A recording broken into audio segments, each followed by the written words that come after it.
بسم الله الرحمن الرحيم.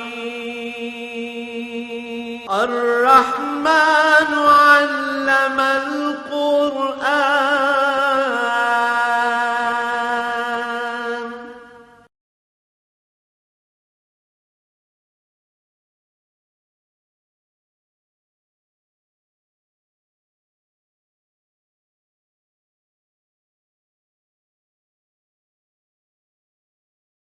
الحمد لله رب العالمين، والصلاة والسلام على حبيبه محمد وآله وصحبه أجمعين. أعوذ بالله من الشيطان الرجيم. بسم الله الرحمن الرحيم. وما تأتيهم من آيات ربهم إلا كانوا عنها معرضين. فقد كذبوا بالحق لما جاءهم، فسوف يأتيهم أنباء ما كانوا به يستهزئون. ألم يروا كم أهلكنا من قبلهم من قرن مكناهم في الأرض ما لم نمكن لكم، وأرسلنا السماء عليهم مدرارا وجعلنا الأنهار تجري من تحتهم فأهلكناهم بذنوبهم وأنشأنا من بعدهم قرنا آخرين.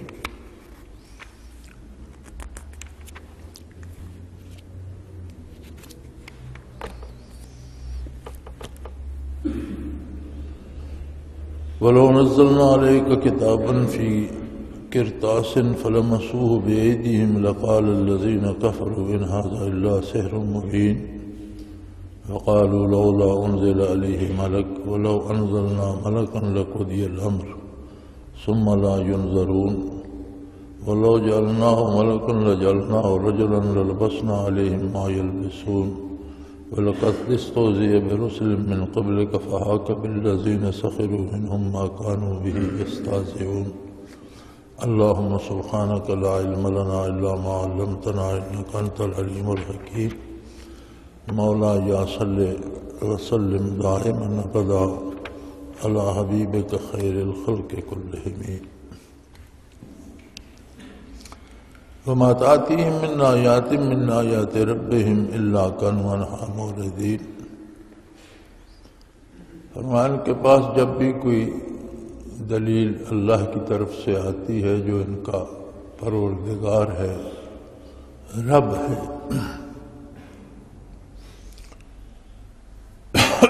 اللہ جل شانہ کی صفت ربوبیت بہت وسیع ہے، اور یہ بھی صفت ربوبیت کا خاصہ ہے چونکہ رب اسے کہتے ہیں جو ہر ضرورت مند کی ہر ضرورت ہر جگہ ہر آن پوری کر رہا ہو۔ ہدایت اور رہنمائی بھی انسانی ضرورت ہے، اور یہ اللہ کی ربوبیت کا تقاضا ہے کہ وہ اس کی رہنمائی فرمائے۔ چنانچہ اس نے انبیاء علیہ السلام مبعوث فرمائے ہر عہد میں، ہر زمانے میں، ہر قوم میں اور ہر آبادی میں، تاکہ حضور اکرم صلی اللہ علیہ وآلہ وسلم مبعوث ہوئے۔ آپ بعثت عالی سے لے کر قیامت تک ساری کائنات کے لیے اللہ کے رسول ہیں صلی اللہ علیہ وآلہ وسلم۔ تو فرمایا یہ صرف آپ کے ساتھ نہیں بلکہ جب کبھی بھی اللہ کے نبی مبعوث ہوئے، چونکہ اللہ رب ہے، رب العالمین ہے، اس نے ہر ضرورت کو پورا فرمانا ہے، اور یہ بہت بڑی انتہائی اہم ضرورت ہے انسانیت کی کہ بحیثیت انسان اس کی رہنمائی فرمائی جائے۔ انسان کے علاوہ حیوانات، چرند پرند جو مخلوق ہے، انہیں ایک فطری استعداد اللہ نے دے دی ہے اپنی زندگی گزارنے کی، اس کے مطابق وہ اپنی غذا حاصل کرتے ہیں، زندگی گزارتے ہیں۔ انسان چونکہ مکلف ہے، اسے استعداد دی گئی ہے اور مکلف ہے کہ برائی کو چھوڑے اور بھلی باتیں اختیار کرے۔ اب بھلی بات کیا ہے یہ اسے کون بتائے؟ اگر اسے انسانوں پہ چھوڑ دیا جائے تو ہر انسان کے پاس اپنے ہر فعل کا جھوٹا سچا ایک جواز ہوتا ہے۔ اگر چور ڈاکو سے بھی پوچھیں تو وہ کہتے ہیں یہ میری مجبوری ہے، میری ضرورت ہے، اس کے پاس بھی جواز ہوتا ہے۔ اس لیے اس بات کو اللہ کریم نے اپنی طرف سے کرم فرمایا اور انسانوں کی رہنمائی فرمائی۔ تو فرمایا جتنی دلیلیں اللہ کی طرف سے آتی ہیں وہ چونکہ رب ہے سارے جہانوں کا، تو حقیقی رہنمائی کے لیے آتی ہیں، لیکن انسانی مزاج ایسا ہے کہ جب یہ اس کے دل پہ برائی کی چھاپ لگ جاتی ہے، ہر عمل ہر ارادہ دل کو متاثر کرتا ہے، تو برائی کرنے سے، مسلسل برائی کرنے سے دل اس قدر مسخ ہو جاتا ہے کہ وہ حقائق کو قبول نہیں کرتا۔ جس طرح آدمی کا بدن بیمار ہو جائے تو وہ اچھی غذا کو بھی قبول نہیں کرتا، اسی طرح جب دل بیمار ہو جائے تو وہ اچھی بات کو قبول نہیں کرتا، لہذا یہ اس سے اعراض کرتے ہیں، یعنی اس کی پرواہ نہیں کرتے، احکام الہی سے منہ موڑ لیتے ہیں اور اپنی پسند کے کام کرتے ہیں۔ اور یہ کوئی نئی بات نہیں، فقط کذبوا بالحق لما جاءہم، بہت سی قوموں نے، بہت سے لوگوں نے جب ان کے پاس حق آیا تو اس کی تکذیب کی، انکار کر دیا ماننے سے، اپنی رسومات، اپنے رواجات، اپنی بنائی ہوئی جھوٹی باتوں پر کاربند رہے اور اللہ کی طرف سے آنے والے حق کو قبول کرنے سے انکار کر دیا۔ فَسَوْفَ يَأْتِيهِمْ أَنْبَاءُ مَا كَانُوا بِهِ يَسْتَهْزِئُونَ، اور جن باتوں کا مذاق اڑاتے تھے،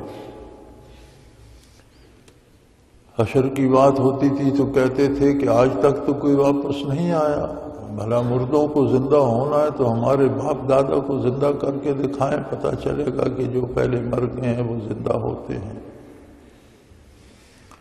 اسی طرح حلت و حرمت کی بات ہوتی تھی تو نہیں مانتے تھے، مذاق اڑاتے تھے، عبادات کا مذاق اڑایا جاتا تھا، لیکن کوئی زیادہ دیر نہیں لگے گی، بہت قریب ہے، بہت جلدی جن چیزوں کا مذاق اڑاتے تھے ان کی حقیقت سے آشنا ہو جائیں گے، وہ سب باتیں سامنے آ جائیں گی۔ نبی علیہ الصلوۃ والسلام کا ارشاد ہے کہ موت بھی ایک چھوٹی قیامت ہے، قیامت تو قائم ہوگی، لیکن جب آدمی مرتا ہے تو بھی حقائق اس کے سامنے آ جاتے ہیں، اور اس دنیا سے جاتا ہے تو چیزیں واضح ہو جاتی ہیں، اعمال کے نتائج سامنے آ جاتے ہیں، اور اسے موت پر بھی پتہ چل جاتا ہے کہ حق کیا تھا اور میں کیا کرتا رہا۔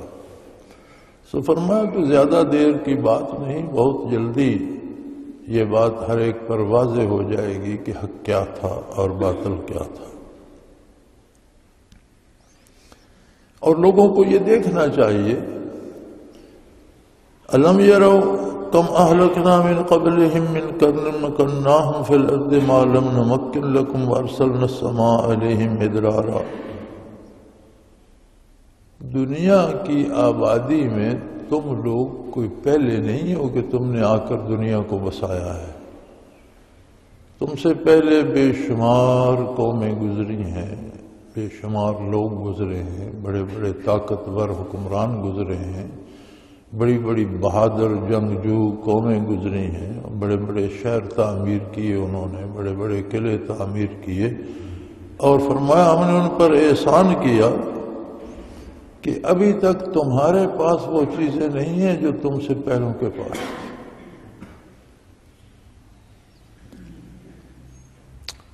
آج جب ہم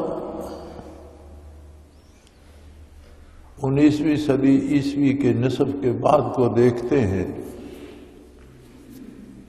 تو جنگ عظیم دوم میں مغربی ممالک میں بھی پختہ گلیاں پتھروں سے کی جاتی تھیں اور گھوڑے بگھی ہی سواری تھی، لیکن گزشتہ 60 برسوں میں سائنس نے بے پناہ ترقی کی، بے پناہ ایجادات ہوئیں اور ایسی عجیب و غریب چیزیں سامنے آئیں کہ آج آپ دیکھ لیں کہ ہر بندے کی جیب میں ایک موبائل ہے اور وہ پوری دنیا پہ بات کر سکتا ہے بغیر کسی تار کے، بغیر کسی جوڑ کے، یعنی عجیب عجیب ایجادات آ گئی ہیں۔ اس کے باوجود ہم سے پہلے جو قومیں گزری ہیں وہ سائنسی ترقی میں بھی، زراعت میں بھی، چیزیں بنانے میں بھی ہم سے بہت آگے تھی۔ میں ایک دفعہ نوح علیہ السلام کی قوم کے حالات پڑھ رہا تھا تو اس زمانے میں انہوں نے ایک ایسا محلول ایجاد کیا تھا جسے سنگ مرمر جیسے سخت پتھر پہ ڈالتے تو وہ آٹے کی طرح نرم ہو جاتا، اور اسے وہ ڈھال ڈھول کر اس سے مختلف چیزیں، مختلف شکلیں بنا لیتے، اور اس میں یہ خصوصیت آ جاتی تھی کہ پھر جب وہ سوکھتا تو پھر پہلے کی طرح سخت ہو جاتا، اور اسے دن کو وہ سورج کی روشنی میں رکھ دیتے، وہ سورج کی شعاعیں جذب کرتا رہتا، اور جب تاریکی ہوتی تو وہ روشنی دینا شروع کر دیتا، وہ ساری رات روشنی بکھیرتا رہتا تھا۔ آج تک ابھی ہماری موجودہ سائنس سے ایسی کوئی چیز ایجاد نہیں ہوئی۔ یہ اسی کی نقل میں انہوں نے ریڈیم ایجاد کیا ہے، جو بڑا چھوٹا چھوٹا بعض اوقات گھڑیوں میں ہندسوں میں لگا دیا جاتا ہے، روشنی ہو تو وہ روشنی جذب کرتا ہے، لیکن جب لائٹ چلی جائے تو وہ ہندسے چمکتے ہیں، لیکن وہ کچھ دیر ہی چمکتے ہیں، یا ابھی یہیں تک یہ پہنچے ہیں۔ انہوں نے گلیاں اور شہر اس سے روشن کر رکھے۔ تو اگر اس ایک شعبے میں انہوں نے اتنی ترقی کی تو باقی شعبوں میں بھی کس قدر آگے چلے گئے ہوں گے۔ تو ان کی وہ جو مادی ترقی تھی وہی ان کے لیے دین کی راہ میں رکاوٹ بن گئی۔ آج بھی ہم دیکھتے ہیں جس آدمی کے پاس جتنی مادی سہولتیں ہوتی ہیں، وہ بجائے اللہ کا شکر ادا کرنے کے کہ اس نے اسے یہ سہولتیں دیں، وہ اتنا دین سے دور ہوتا چلا جاتا ہے۔ وہ سمجھتا ہے میں نے کیا کیا کمال حاصل کر لیے، یہ سب میرا کمال ہے، حالانکہ یہ سب اللہ کی عطا ہے۔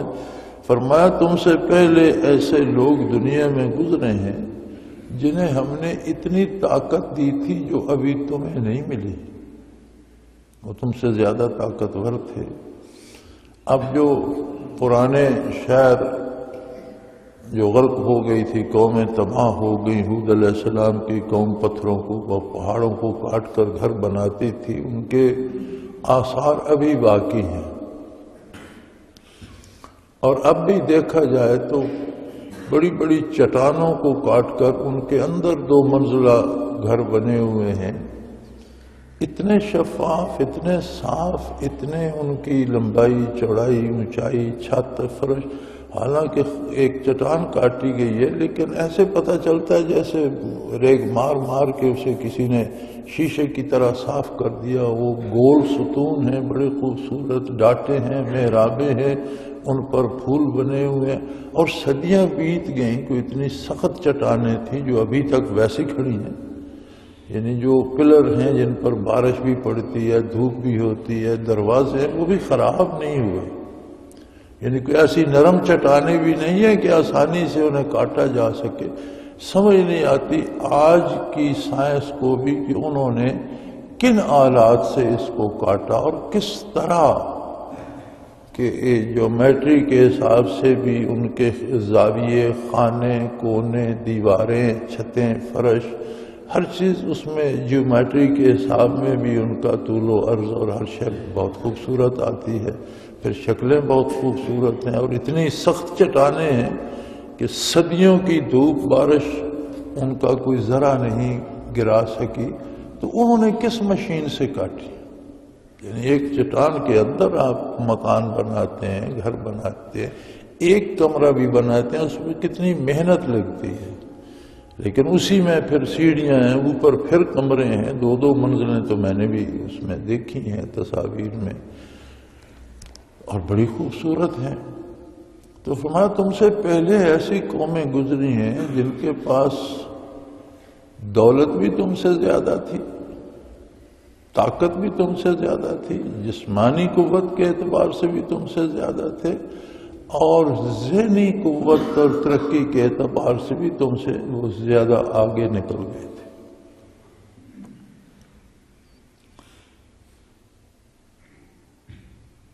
اللہ نے ارسلنا السماء علیہم مدرارا، ہم نے ان پر آسمانوں سے بارشیں برسائیں، وجعلنا الانہار تجری من تحتہم، اور ان میں ایسا شعور تھا کہ وہ جہاں چاہتے پانی کو لے جاتے۔ ایک ایسی عجیب بات ہے کہ وہ بڑے بڑے دور نہروں کو لے جاتے تھے، بلندیوں سے گہرائیوں سے گزار کر، اور ایسا نظام بناتے تھے کہ اگلے سرے تک پانی اس میں پہنچ جاتا تھا۔ مسلمانوں نے بھی ہارون الرشید کے زمانے میں، ہارون الرشید کی بیگم نے، زبیدہ بیگم جو اس کی ملکہ تھی، انہوں نے حاجیوں کے لیے نہر بنوائی تھی جو فرات سے نکالی اور مکہ مکرمہ سے گزار کر اسے عرفات تک لے گئی۔ اب کہاں فرات ہے اور کتنا فاصلہ ہے، راستے میں صحرا بھی ہے، اونچ نیچ بھی ہوگی، پہاڑ بھی ہوں گے، وادیاں بھی ہوں گی۔ تو 70 کے شروع میں جب ہم اللہ نے حج کی سعادت سے نوازا تھا تو اس وقت تک مکہ مکرمہ تک اس کا پانی آتا تھا، عرفات میں نہیں آتا تھا۔ آگے نہر تھی لیکن اوپر سے کھلی ہوئی اور وہ نالا سا نظر آتا تھا، 2 دیواریں اور فرش نظر آتا تھا، بعض جگہوں سے جہاں سے اوپر سے کھلی ہوئی تھی، عرفات کو جاتے ہوئے راستے میں ملتی تھی۔ اب مکہ مکرمہ کے پہاڑ بھی بڑے سخت ہیں، کس طرح انہوں نے کہاں کہاں سے گزاری، لیکن مکہ مکرمہ میں ہم نے دیکھا کہ اس کے اوپر لوگوں نے وہ نل کے ہینڈ پمپ سے لگا رکھے تھے جو نیچے اس نہر میں تھے، اور اسی کا پانی پیا جاتا تھا۔ اب تک، کب سے لے کر اب تک، نہ اس میں ریت بھری، نہ اس میں کوئی اور خرابی آئی، نہ کہیں سے لیکیج ہوئی۔ کیسی عجیب بات ہے! آج کی سائنس کے لیے بھی اتنا آسان نہیں ہے کہ وہ اتنے دور تک پانی کو لے جائے، صحراؤں سے، پہاڑوں سے، بلندیوں سے، گھاٹیوں سے گزار کر۔ فرمایا ان قوموں کو بھی ہم نے یہ عجیب استعداد دی تھی، اور اتنے ان کی عقل نے بھی، ان کے دماغ نے بھی اتنا کام کیا تھا کہ جعلنا الانہار تجری من تحتہم، ہم نے ایسی نہریں بنانے کا فن انہیں دے دیا تھا جو ان کی پسند کے مطابق، تجری من تحتہم، ان کی مرضی کے مطابق چلتی تھی، وہ جہاں چاہتے تھے پانی کو لے جاتے۔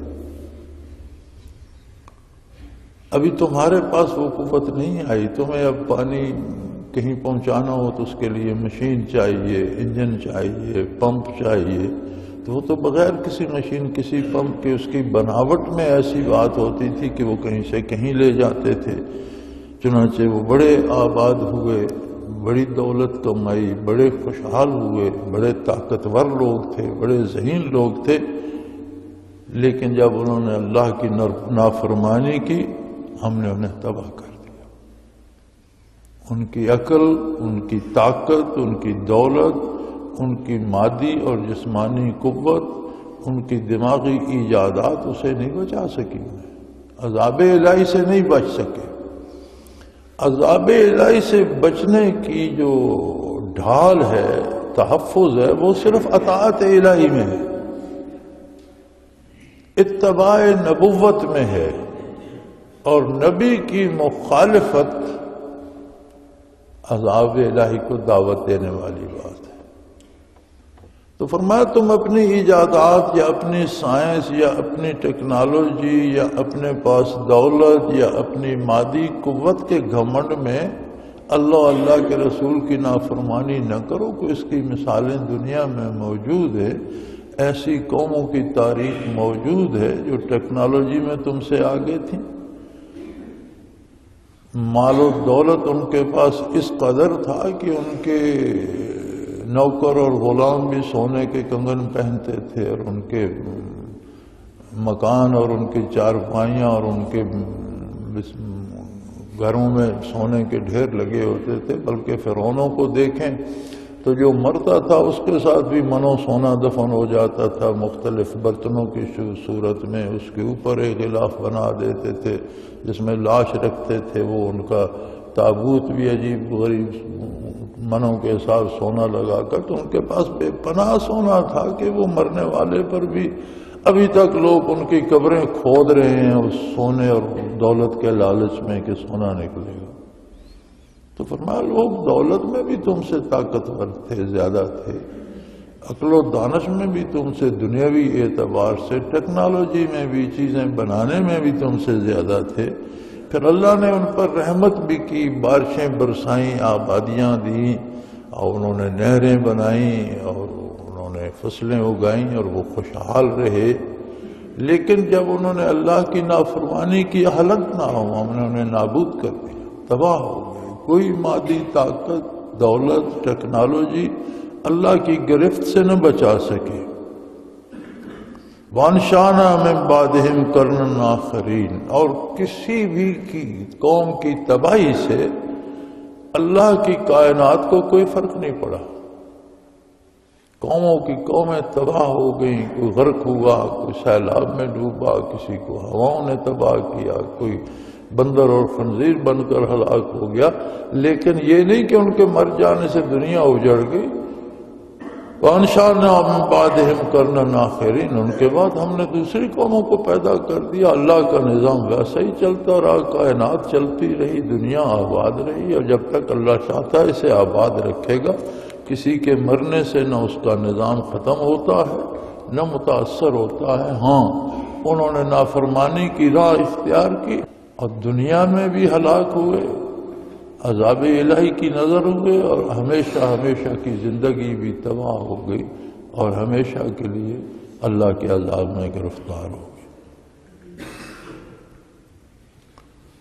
رہی ان لوگوں کی بات جو آقا نامدار صلی اللہ علیہ وآلہ وسلم کے ارشادات کا انکار کرتے ہیں اور مختلف مطالبے کرتے ہیں، یہ ہو جائے تو ہم مان لیں گے، وہ ہو جائے تو مان لیں گے۔ فرمایا یہ محض کج بحثی کرتے ہیں۔ ماننے کے لیے بات کا سچا ہونا اور حق ہونا ضروری ہے۔ ماننے کے لیے بات کہنے والے کا سچا ہونا ضروری ہے۔ بات بھی سچی ہو، جو شخص کہہ رہا ہو اس کے بھی سچا ہونے کا ثبوت ہو۔ اور بڑی عجیب بات ہے کہ قرآن حکیم نے جو دلائل نبوت دیے ہیں ان میں ایک بہت بڑی دلیل یہ بھی ہے کہ آپ ان سے کہیے وَلَبِثْتُ فِيكُمْ مِنْ عُمْرًا، ایک زندگی میں نے تمہارے اندر گزاری ہے۔ 40 برس کی عمر میں حضور مبعوث ہوئے تو 40 برس میں نے تمہارے ساتھ گزارے ہیں، کہیں کوئی ذرا سا غلط کام یا ذرا سی غلط بات میرے ذمہ لگا سکتے؟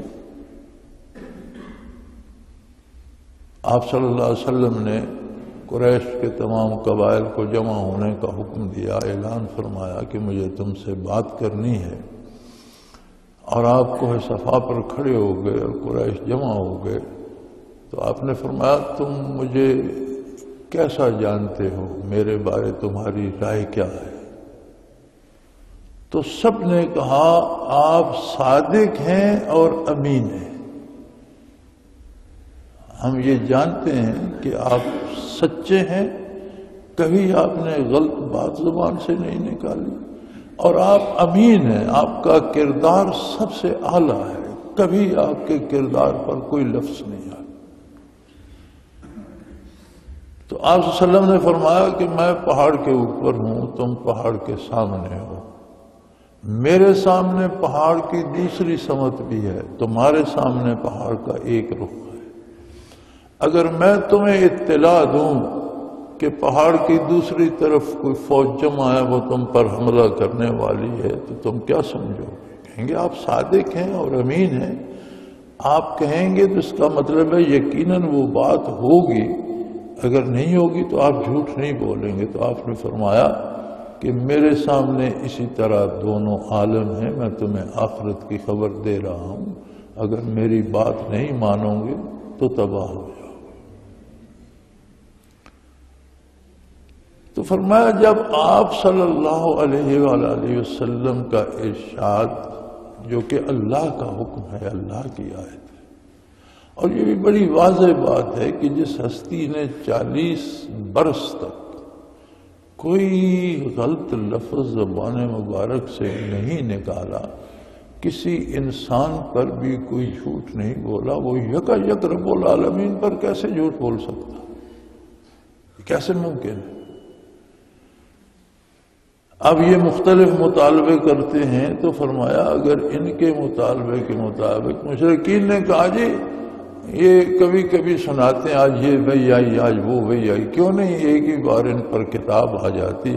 اللہ کریم نے فرمایا لو نزلنا علیک الکتابا فی قرطاس فلمسوه بأیدیہم، اگر آپ پر یک وقت ساری کتاب بنی بنائی لکھی لکھائی آسمان سے نازل کر دی جائے اور یہ اس کے اوراق کو اپنے ہاتھوں سے محسوس بھی کر لیں، اسے دیکھ بھی لیں، لقال الذین کفروا ان ھذا الا سحر مبین، تو یہ بد نصیب کہیں گے کہ یہ بہت بڑا جادو ہے۔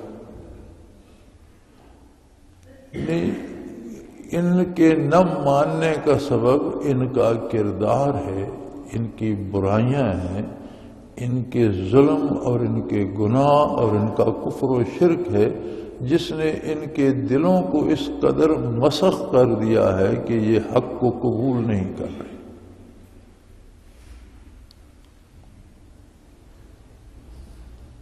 تو اگر کوئی جو ان کا مطالبہ ہے کہ ایک ہی بار کتاب آ جائے، اگر آسمان سے کتاب پورا قرآن کریم لکھا لکھایا بنی بنائی کتاب بھی نازل کر دی جائے اور یہ اس کے اوراق اپنے ہاتھوں سے پلٹ کر اور اسے محسوس کر کے بھی دیکھ لیں، تو پھر بھی یہ کہیں گے کہ بہت بڑا جادو ہے، دیکھو بنی بنائی کتاب سامنے آ گئی۔ وقالوا لولا انزل علیہ ملک، یہ کہتے ہیں کہ اگر یہ اللہ کے نبی ہیں تو ان کے ساتھ فرشتہ کیوں نہیں ہوتا؟ کوئی فرشتہ ساتھ ہو جو یہ گواہی دے گی اللہ کے نبی ہیں اور واقعی ان پر وحی آتی ہے اور تم لوگ قبول کرو، تو پھر تو مان بھی لیں۔ تو ان کے ساتھ کوئی فرشتہ تو نہیں ہے۔ فرمایا جب فرشتے نازل ہوں گے، لو انزلنا ملکا لقضی الامر، تو بات ختم ہو جائے گی، قیامت قائم ہو جائے گی۔ مرنے والے کو بھی موت سے پہلے فرشتے نظرات آنا شروع ہو جاتے ہیں۔ قرآن کریم میں موجود ہے کہ فرشتے اس سے بات کرتے ہیں اور وہ ان سے بات کر رہا ہوتا ہے، وہ پوچھتے ہیں فیما کنتم، یہ عمر کہاں گزاری تم نے، کیا کرتے رہے ہو؟ تمہارے تو ذرے ذرے میں کوئی ایمان کی رتی نظر نہیں آتی، یہ تم کہاں رہے، کیا کرتے رہے؟ اللہ نے تمہیں عمر دی تھی، عقل و شعور دیا تھا، نبی مبعوث کیے، اللہ کی دعوت تمہارے پاس آئی، تو تم نے 60 70 80 برس کہاں فیما کنتم، کس بات میں ضائع کر بیٹھے نا؟ قالوا كنا مستضعفين في الارض، تو فرمایا وہ مرنے والا کہتا ہے کہ بھئی ہم تو کمزور لوگ تھے روئے زمین پر، جس معاشرے میں رہے وہ معاشرہ ایسا تھا کہ ہم اس کے خلاف تو نہیں چل سکتے تھے، تو اس کی رو میں بہتے رہے اور یہاں پہنچ گئے، عمر ضائع ہو گئی، جو کچھ رواجات و رسومات تھے، جو روش معاشرے کی تھی، وہ ہم نے اپنا لی، ہماری مجبوری تھی، کمزور لوگ تھے، ہم معاشرے کے سامنے تو کھڑے نہیں ہو سکتے تھے۔ تو فرشتے کہتے ہیں کہ الم تکن ارض اللہ واسعۃ فلم تہاجروا فیہا، اگر لوگ برے تھے، معاشرہ برا تھا، تو اللہ کی زمین وسیع نہیں تھی؟ برے لوگوں کو چھوڑ دیتے، ہجرت کر جاتے، جہاں بھلے لوگ تھے وہاں چلے جاتے، جہاں معاشرہ صحیح تھا وہاں چلے جاتے۔ اگرچہ ہمارے ہاں تو آج کل مسلمانوں میں بھی بالکل الٹ ہو رہا ہے نا، ہم میں سے ہر ایک کی خواہش ہے کہ کوئی ہمیں اس کافر معاشرے میں پہنچا دے، ہر ایک کی آرزو ہے کہ کوئی ہمیں امریکہ پہنچا دے، برطانیہ پہنچا دے، کوریا پہنچا دے، جاپان، اور اتنی لوگوں میں اتنی اس کی طلب ہے کہ یہاں دیہاتی ماحول میں بھی لٹ جاتے ہیں لوگ، کہتے ہیں جی اتنے اتنے پیسے 20-20 لاکھ دے دو، 2-2 لاکھ دے دو، 5-5 لاکھ دے دو، ہم تمہارا بیٹا وہاں بھی، اسے دے دیتے ہیں، ادھار مانگ کر، ادھر ادھر سے لے کر، زیور بیچ کر، زمین بیچ کر اسے دے دیتے ہیں۔ بعد میں پتہ چلتا ہے کہ اس کے پاس تو لاکھوں جمع ہو گئے، وہ کہیں اپنے کام پہ نکل گیا، وہ بندہ ہی نہیں ملتا۔ لیکن ہر بندے کو شوق ہے کہ ہمیں وہاں لے جایا جائے، تو وہ فرشتے کہتے ہیں کہ بھئی اللہ کی زمین تو وسیع تھی، آج تو تم ساری دنیا چھوڑ کر جا رہے ہو قبر، اس سے پہلے برا معاشرہ چھوڑ کر اچھے معاشرے میں چلے جاتے تو وہ اچھا نہ ہوتا۔ آج کہاں ہے تمہاری جائیداد، کہاں ہے تمہارے محلات، کہاں ہے تمہاری مال و دولت، کہاں ہے تمہارے کارخانے، سب کچھ چھوڑ کر جا رہے ہو، اور تم ان چیزوں سے چمٹے رہے اور برے معاشرے میں رہے اور برائی کرتے رہے، حرام کھاتے رہے، عقائد تباہ کر لیے، اللہ کی اطاعت نہیں کی، اب ہمیشہ ہمیشہ کی تباہی کی نظر ہو رہے ہو، تو اس سے اچھا نہیں تھا فلم تہاجروا فی الارض الم تکن ارض اللہ واسعہ، کیا اللہ کی زمین وسیع نہیں تھی؟ فلم تہاجروا فیہا، تم نے ہجرت کیوں نہیں کی؟ مجھتے اچھے لوگوں میں لے۔ لیکن جب یہ بات ہو رہی ہوتی ہے اور جب فرشتے نظر آ جاتے ہیں تو پھر توبہ کا وقت گزر چکا ہوتا ہے، ورنہ تو فرعون کو بھی جب فرشتے نظر آئے اور موت نظر آئی اور دریا میں غوطے آئے تو اس نے بھی کہا تھا، سمندر میں ڈوبتے ہوئے تو فرعون نے بھی کہا تھا کہ میں موسیٰ اور ہارون کے رب کو مانتا ہوں، جس رب پر بنو اسرائیل ایمان لائے اس کو مانتا ہوں۔ فرمایا الآن وقد کنت من الکافرین، اب مانتے ہو؟ جب ماننے کا وقت تھا تب نہیں مانا، اب جب ہر چیز سامنے آ گئی تو اب کون انکار کر سکتا ہے؟ اب کا ماننا تمہارا قبول نہیں ہوتا۔ اور یہ بھی اللہ کا احسان ہے کہ علماء حق فرماتے ہیں کہ کافر کی توبہ قبول نہیں ہوتی جب آخرت کے آثار نظر آ جائیں، یا فرشتے دکھائی دینے لگیں، یا ملک الموت نظر آنے لگے، یا برزخ نظر آنے لگ جائے اور آدمی زندہ ہو، تو کافر کی توبہ قبول نہیں ہوتی، لیکن مومن اس وقت بھی توبہ کرے تو قبول ہو جاتی۔ مومن اگر اس لمحے بھی توبہ کرے تو اس کے سارے گناہ معاف ہو سکتے ہیں۔ لیکن عجیب بات یہ ہے، ایک بڑا عجیب تجربہ ہے، ایک بہت بھلے آدمی ہوا کرتے تھے ایک زمانے میں، اس زمانے میں جہاں ہمارے ہاں بینک شینک وغیرہ نہیں بنے تھے، یہی ڈاک خانے ہوتے تھے اور لوگ ڈاک خانے میں پیسے رکھتے تھے اور سود لیتے تھے۔ میرا بھی ان کے ساتھ تعلق تھا، تو وہ بھی سود لیا کرتے تھے۔ تو ایک دفعہ میں نے انہیں کہا کہ کیوں یہ آپ کے پاس تو دولت اللہ کی دی ہوئی بہت ہے اور بڑے خوشحال آدمی ہیں، تو آپ سود کیوں لیتے ہیں؟ یہ تو حرام ہے اور یہ تو آپ کو تباہ کر دے گا، کیوں اپنی آخرت برباد کر رہے ہیں؟ تو مجھے کہنے لگے کہ میں سود کھاتا نہیں ہوں، میں غریبوں میں بانٹ دیتا ہوں۔ میں نے کہا جی سود کا لینا حرام ہے، اور یہ تو کوئی نیکی نہیں ہے کہ آپ اپنے لیے تو بکرے کا گوشت لے جائیں اور غریبوں کو کتا مار کر کھلا دیں، تو یہ کون سی نیکی ہے؟ غریبوں کو بھی حرام کھلانا تو کوئی بات نہیں، یہ تو کوئی صدقہ نہیں ہے کہ آپ غریبوں کو حرام کھلائیں، یہ تو کوئی صدقہ نہیں ہے۔ لیکن ایک انہوں نے اپنی دلیل گھڑ رکھی تھی، اس پر قائم رہے۔ تو جب ان کا بیمار ہوئے اور انہیں درد تھا سخت، اور اسی میں ان کی موت واقع ہوئی، تو وہ طبیب جو اس وقت پاس تھا، میں اس وقت پاس نہیں تھا، طبیب اس وقت جو پاس تھا، اس سے میری بات ہوئی۔ تو میں نے کہا مجھے یار ان کی موت کے حالات تو بتاؤ۔ تو کہنے لگا بڑے درد اور بڑی کرب اور بڑی تکلیف میں تھے اور بڑے زور سے ہائے ہائے کرتے تھے۔ تو میں نے انہیں کہا کہ بھی ایسا لگتا ہے کہ آپ بچیں گے نہیں، تو اتنا زور لگا کر ہائے کرتے ہیں، توبہ توبہ کریں۔ تو بڑی حسرت سے انہوں نے کہا کہ دل چاہتا ہے، زبان سے یہ لفظ نکلتا نہیں۔ اب وہ طبیب بھی دنیا میں نہیں ہے، اللہ سب پہ رحم کرے، اللہ سب کو معاف کرے۔ لیکن کیسی عجیب بات ہے کہ وہ کہنے لگے کہ دل تو چاہتا ہے لیکن یہ لفظ زبان سے ادا نہیں ہوتا۔ تو یہ جو زندگی ہم بسر کرتے ہیں اور ہمارا یہ روزمرہ کا جو کردار ہے، یہ اتنے اثرات مرتب کرتا ہے کہ نزا کے وقت موت سامنے آ جائے، برزخ منکشف ہو جائے، فرشتے نظر آ جائیں، تو مومن اس وقت بھی توبہ کر لے، توبہ قبول ہو جاتی ہے۔ لیکن توبہ کی توفیق انہی کو نصیب ہوتی ہے جو زندگی میں نیکی کی کوشش کرتے ہیں، بتقاضائے بشریت خطا بھی ہو جائے۔ جو خطا کو پیشہ بنا لیتے ہیں اور گناہ کی جواز کی دلیلیں گھڑ لیتے ہیں کہ یہ گناہ میرے لیے جائز ہے یا میرے لیے سود جائز ہے، ایسے لوگوں کو پھر اس وقت توبہ کی توفیق بھی نصیب نہیں ہوتی۔ تو فرمایا یہ ایسے بد نصیب ہیں کہ ان کے کردار نے ان کے قلوب کو مسخ کر دیا ہے، ان کے مزاج مسخ ہو چکے ہیں۔ اگر ان پر کتاب اتار بھی دی جائے اور یہ اسے چھو کر دیکھ بھی لیں تو ماننا ان کے نصیب میں نہیں ہے۔ یہ اتنے گناہ کر چکے ہیں کہ رحمت الہی کے دروازے ان پر بند ہو چکے ہیں، اور یہ کہہ دیں گے ان ھذا الا سحر مبین، یہ تو جادو ہے۔ اور کہتے ہیں ان کے ساتھ فرشتہ کیوں نہیں ہوتا؟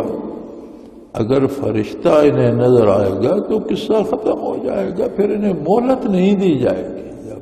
فرشتے نظر آنے شروع ہو جائیں گے تو پھر لقضی الامر، پھر قصہ ختم ہو جائے گا۔ ثم لا ینظرون، پھر اس کے بعد کسی کو مہلت نہیں دی جاتی کہ پھر اٹھ کر وہ دنیا کے کام کر سکے، پھر تو بات ختم ہو جائے گی۔ آخر دعوانا الحمدللہ رب العالمین۔ اللہ اللہ اللہ اللہ اللہ اللہ اللہ اللہ۔